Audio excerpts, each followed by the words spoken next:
Hello there and welcome to another edition of the Tourismus broadcast. My name is Jemima Ndebele and I'm here to take you on a tour all over Namibia through our three segments, namely topics, destinations and to the point. Well, let's get right into topics.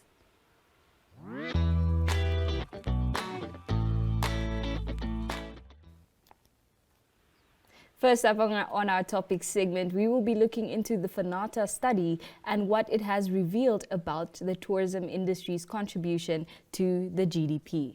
The apparent lack of awareness and recognitions of the extensive financial and social role of the tourism industry in Namibia, given the absence of encompassing national tourism statistics, have tourism associations concerned. While survey results show tourism's contribution to the nominal GDP is about 4%, it is believed that the true contribution is in region of 15 to 18% of the economy.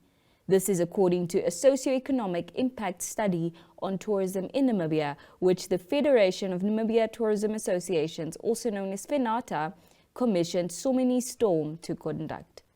The report includes a macroeconomic overview of tourism, a socio-economic impact study, as well as recommendations. Key findings point to the absence of tourism's full reflection in Namibia's national accounts, where the industry is being represented by accommodation in restaurants only. This, therefore, does not calculate the immense input of the transportation, logistics and other services, as well as tourism activity in the rural areas where most lodges are situated, including the massive impact of the industry and conservancy development. The report estimates that the local tourism industry has a direct socio-economic contribution to the Namibian economy and society of 7.7 billion, which is estimated to be 3.7% of nominal GDP. This is based on the operations of 63 companies that participated in the study. Next, we will be then looking into the Chobe River's rising water levels, which has led to it being closed down until further notice. All boat cruises and activities at Gondwana Collection's Chobe River camp will be discontinued until further notice as from 1 September due to the ever-decreasing water levels of the river. They will be substituted by game drives, while canoeing and guided walks are also still available. In the dry season between September and December, the Chobe River tends to hold so little water that they have limited or no access to the river channels. Gondwana has apologized for the inconvenience, but said that the safety of their guests come first. Well, lastly on topics, we will now be looking into what it means to build Namibia as a brand. As an emerging market, Namibia finds herself frequently competing either directly or indirectly with other nations to capture the attention of investors, tourists and potential trading partners, among others. With the exception of national symbols such as the flag or the coat of arms, Namibia does not have a universally recognizable brand and brand strategy. To kickstart the process, the Nation Brand Working Committee, chaired by Deputy Minister of Information and Communications Technology, Emma Theophilus, resolved to appoint an independent consultant to develop the nation's brand strategy for Namibia, with the ultimate objective of enhancing the country's global presence. The Namibia Investment Promotion and Development Board, NIBDP, which also holds the mandate to promote Namibia as an investment destination, serves as the secretariat to the Nation Brand Working Committee. Initiated the bidding process for the appointment of the consultant to develop Namibia's nation brand and communication strategy through a request for proposals. The proposal submission deadline is set for Thursday, 7 September 2023. Following this, the successful bidder will embark on the extensive process of developing the strategy, involving consultations with relevant stakeholders in Namibia. The Brand Working Committee aims to unveil Namibia's national brand by March 2024. That is unfortunately all we have for you in our topic segment. Certainly interesting things that have happened over the course of the week, but to heading over to more interesting things, let's head right into destinations.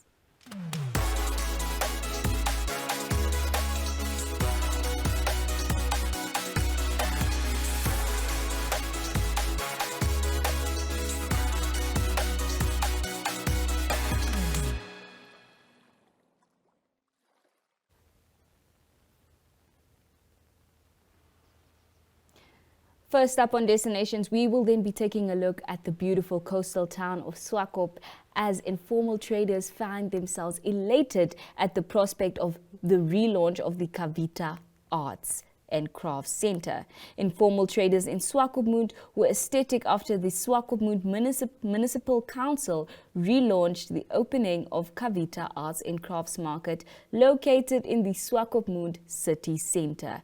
The relaunch of phase 1 of the Kavita Market took place on 18 August after being under construction for several weeks.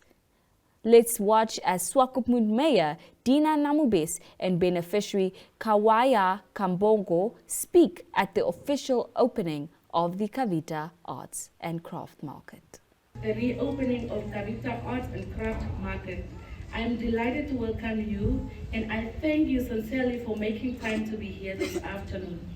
Ladies and gentlemen, the Swakopmund Municipal Council acknowledges the importance of economic advancement and thus continues to promote entrepreneurial activities within its community. Thus, we are greatly honored for this gathering this afternoon as we are relaunching the marketplace for our very important stakeholders, the entrepreneurs.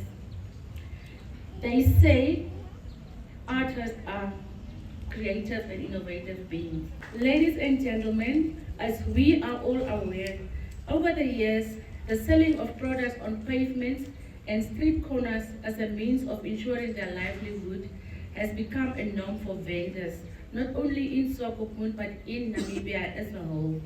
Informal businesses also contribute to the economic development through the trading of affordable products and convenient locations, as this can in turn provide employment and income for low-income households.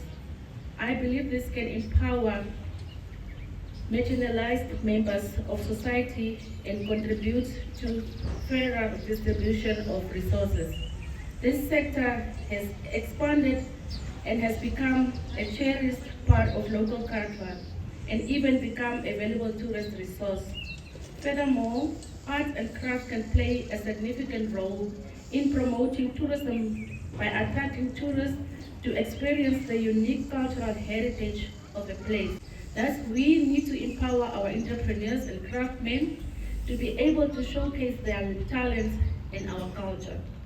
Director of Proceedings, having this in mind, the municipality of Swakopmund has identified the need to revamp the Kavita Arts and Craft Market in our efforts to provide decent trading place for our local community members to showcase their products. The Kavita Park is one of the tourist attractions as it is situated in the center and surrounded by hotels and guest houses. So, meaning this place is the unique place for you to make business.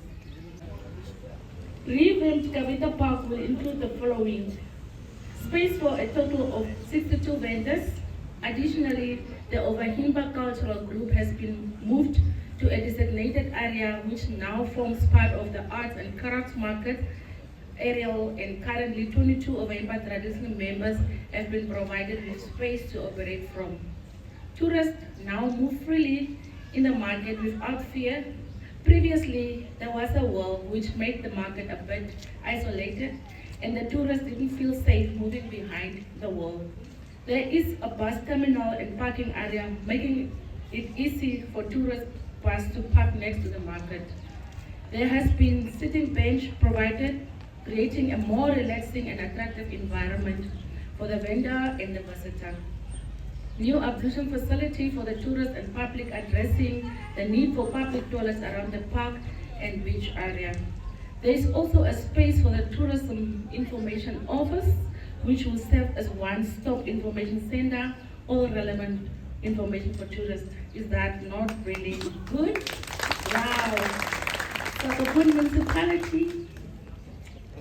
Ladies and gentlemen, through this initiative, Council foresees the improvement in quality of products, easy accessibility, and an appealing site for the tourist. My name is Kavita Arts. My name is Kavita Arts. That's my name. Good afternoon, distinguished members of the Kavita Market and all concerned professionals from Swakopmund Municipality who have gathered here. I welcome you all and thank you for taking the time off to join us. We would like to thank the municipality of Swakopmund for their dedication and hard working towards the development of our market, and we assure you that we will work hand in hand to take care and practice the good hygiene toward our market. I thank you. Ladies and gentlemen, together with my crew, I declare the Kavita Park open!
We come back to Windhoek, particularly to Klein Windhoek, where Gondwana Collection is located. Gondwana Collection, located in the Nelson Mandela Avenue, is a hub for travel and safaris in Namibia and also offers rental cars and accommodation to more than 20 properties, and have also constructed more than 20 properties all over Namibia in the past 2 decades, ranging from secret luxurious refuge to comfortable unique lodges and rustic camping offers. Let's watch a video on this to find out more.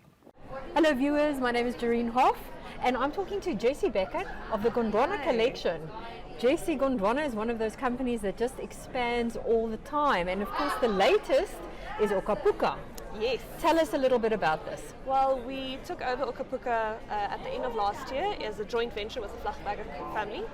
So they still own the property. We are in a management agreement, and we spent a few months just revamping, bringing it into the 21st century, and we officially opened to the public again on the 2nd of April.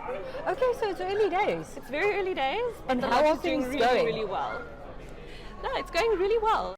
So no, the team settled in nicely. There's still a little bit of just, settle the sand, the dust needs to settle, but it's going really, really well. We're so excited about it. Of course, that's not the only new thing that you're busy with. No, we're always busy with something.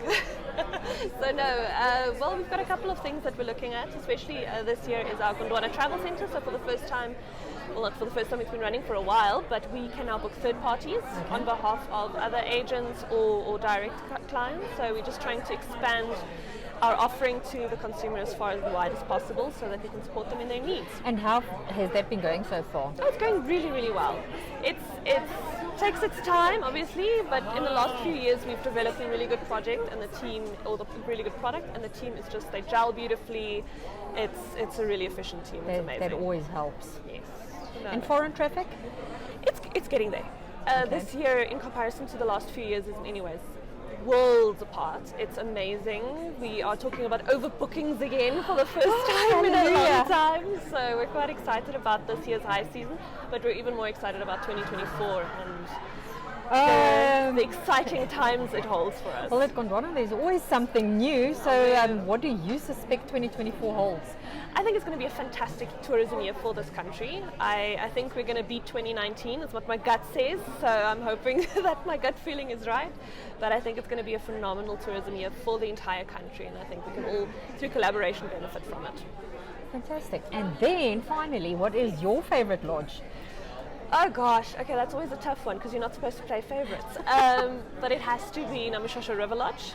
Oh, yes. On the banks of the Kwandu River, yes, overlooking the Bubwata. It's just gorgeous. It's really I have to agree with amazing. you. We did a camp to go there about 18 months ago. And that's it the was best fantastic. camping to go in the group because of the elephants and everything. It's amazing. And we saw leopards. Oh wow. Well, I can't say leopards, we saw one leopard.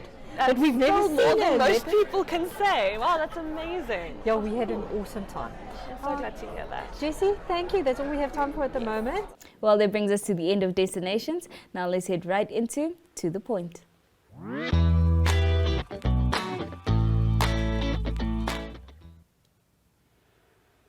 Now into the point, we will be discussing the translocation of giraffes by Wildlife Vets Namibia to Angola. As a few weeks ago, Wildlife Vets Namibia took tetebes and giraffes to a reserve in central Angola, a trip of more than 2,200 kilometers. And they were previously introduced to this area, but now it was time to bring more giraffes to the supplement the existing population or to enhance the genetic diversity. Let's watch a video to understand better how this translocation took place.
Well, sadly, that brings us to the end of this week's edition of Tourismus Namibia, as we took a look at Namibia's plan to build a brand in topics and went all the way to Swakop, taking a look at the relaunching of the Kavita Arts and Crafts Center in destinations, and we discussed the translocation of giraffes to Angola in our last segment, To the Point. Sadly, that is it from me, Jemima Ndebele. Until next time, it is goodbye.